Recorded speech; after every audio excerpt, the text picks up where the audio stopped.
Hello everyone, welcome back to our next podcast. We're going to be doing a movie review of the movie Imitation Game. What branch of mathematics were used or mentioned in the movie and how it was used in the movie? I think the only one I remembered was statistical analysis. That was like at the end when they decide which info to act on and which to not, so that the Germans will not know that they broken the enigma. The branch of mathematics that they use is cryptology, because the Germans used the cryptology to encrypt the code between their in their military. As for me, there are also some kind of mathematics that I noticed in as well. Probably one being statistical analysis, just like by analyzing the frequency of a certain letter or combination of letters in an encrypted message. Technologists could interpret the information about the enigma machine setting and just a search. I think they mentioned statistics in the movie that to decide who will live and who will die. I also think they use cryptography and statistics, cryptography to crack the enigma, and statistics to check which ship to let them sink as well. You still think that mathematics in CS curriculum doesn't have any value to computer science, and why? One point that I got from the movie is that it is the foundation of computer science, is how it came to be, because the creator of Turing machine, called the first computer, is a mathematician first and foremost, or he came through.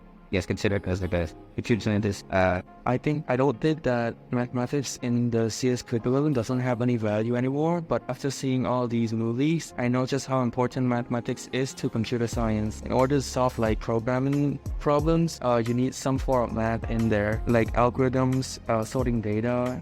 But it is still essential for mathematical modeling and automated theory in the future. We also have a linear algebra, which can help with data structure and algorithm. So in a formal sense, math in some way that we shown in the movie is important. Math has a lot of value in computer science because you need to do the math to figure things out. I also never thought that math is useless in computer science. It teaches you a lot of problem solving with a lot that you're doing. Question number 3, the type of games that gave them a leverage, and how did game skills help them in their mission? A bunch of crossword puzzles. Whoever solved that puzzle has the required strategic thinking and pattern recognition skill that is needed to aid in their development of code-breaking strategies. One of the reasons why he decided on a crossword puzzle as the test is because I think by then he had faith that his machine is going to be completed in time and it's going to be functional. So the most important part is not figuring out the rotor settings on the machine, on the Enigma machine, but more onto for the trend transcription part. It still takes a bit more time figuring out. If we're talking about general game sense, then I think it would be there's one scene where it requires adaptation and flexibility, as there's a scene where a team was struggling with Christopher unable to produce results, and Alan later then figured out by, instead of making the Christopher to look through all the options, they could just use the computer to search for the word that they already know that is in the message, like the entire 6 a.m. weather report, as it ends with a plain text, "Hail Hitler." From the movie, they were playing a crossword puzzle, and that helps them to crack the Enigma code. On crossword puzzles and chess. As crossword puzzles, we recruit more people who are good at critical thinking, so they got to make with Joe. And for chess, they have worked for QB chess champion, then he never would have been able to join the team. What game skills do you have that think can help you learn better in computer science? Well, for me, I have 5 games on my mind, which are chess, Sudoku, Scrabble, Wordle, and Tetris, as these games require a lot of problem solving. For me, I think playing strategy games like chess or code-related games can enhance our problem-solving skills and logical thinking. That comes to mind now. That's chess or show me.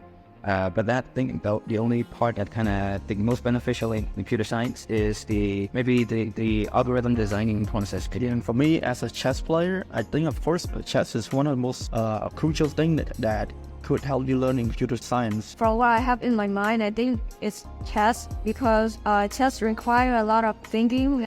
Numbers of 4, isn't it? And what is the relationship or connections of the history of cryptography and the modern AI/ML? I guess like for people who are actively working in cryptography, coming up with new ways to encrypt messages and and all that. Yeah, I think it's similar to what some people are using AI for now, also to build algorithms to make more to come up with more encryption strategies. Cryptology is really important to the development of AI and machine learning, as like cryptology uses algorithms, and AI and machine learning, based on what I understand, also uses a lot of algorithm to process things, Play a crucial role in ensuring the security and privacy of the data in AI and machine learning systems.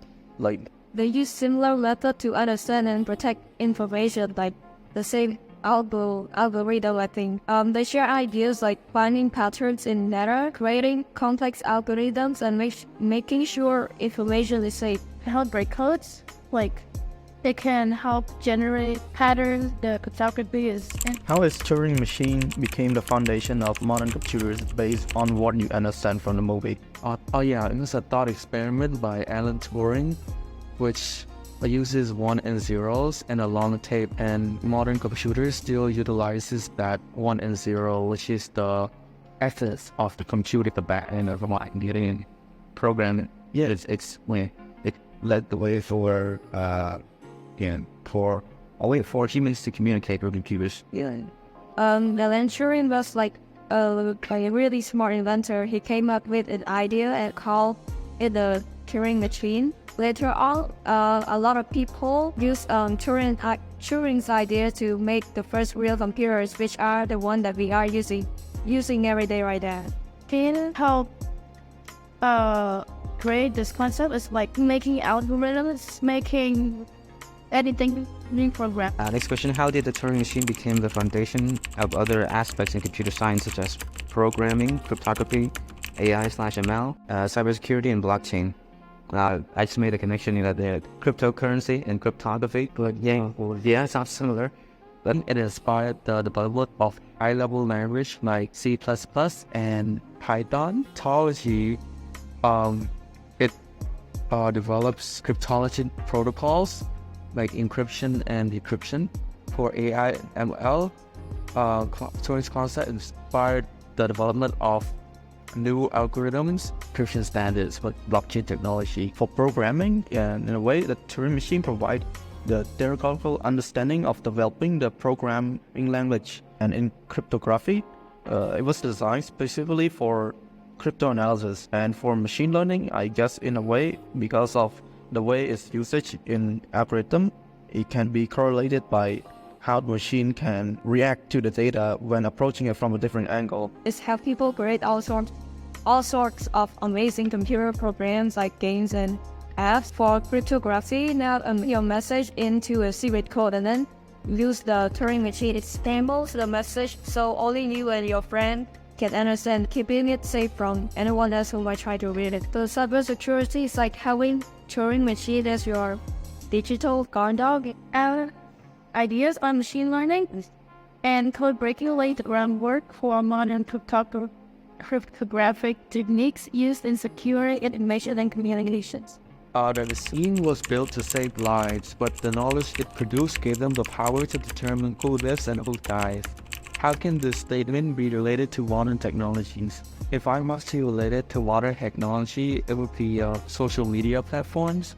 While people might think that it's harmless and it's only to communicate with each other, but in reality it is a powerful tool to influence people, spread misinformation, and impact political decisions. in photos, usually you will have information about what type of phone you use, what camera or location, the date and time.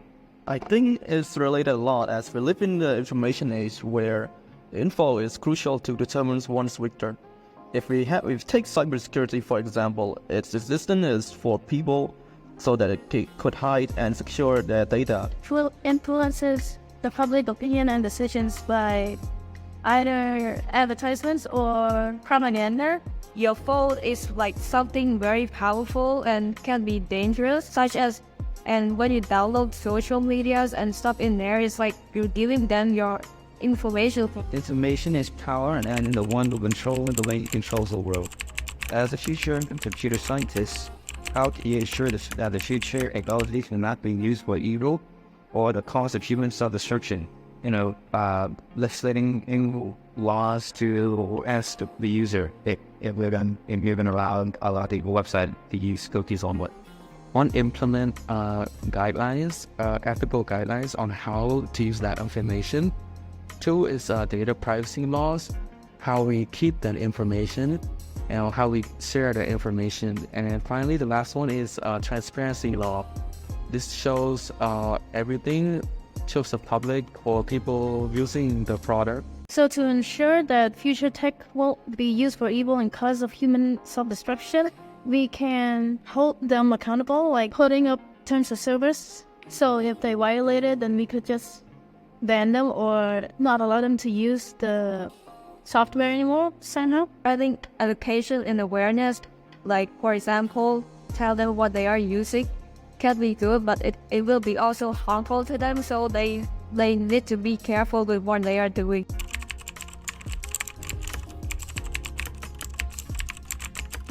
Obvious one as well is the use of nuclear or weapon of destruction or any kind of military technology, especially the automated ones.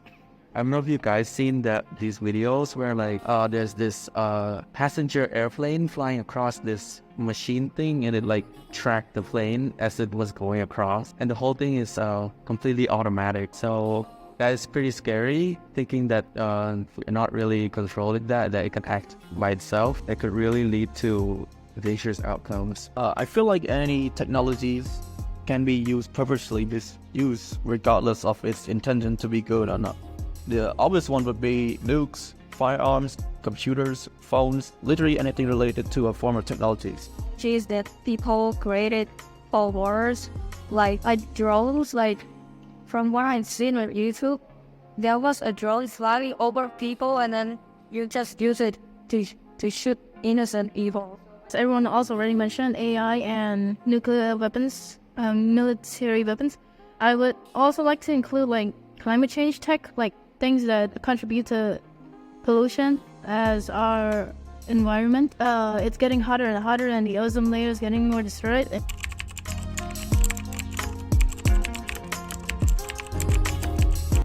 Hello, Vathana. May I please have your bank account?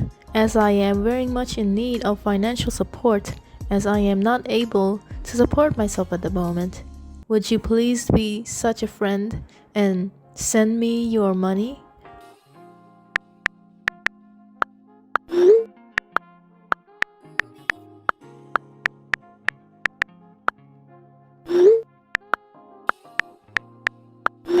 Hours later.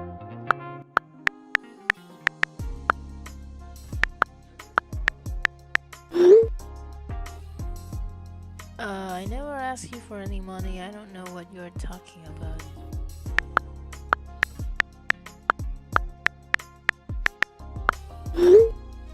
Well, it sure as hell wasn't me.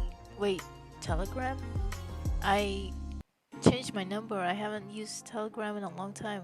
What do you mean?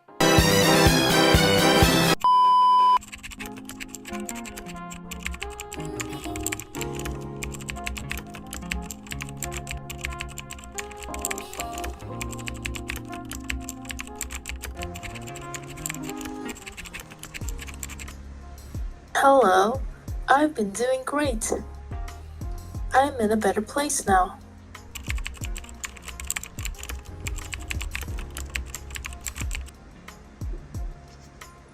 Thank you very much. I really do, don't I?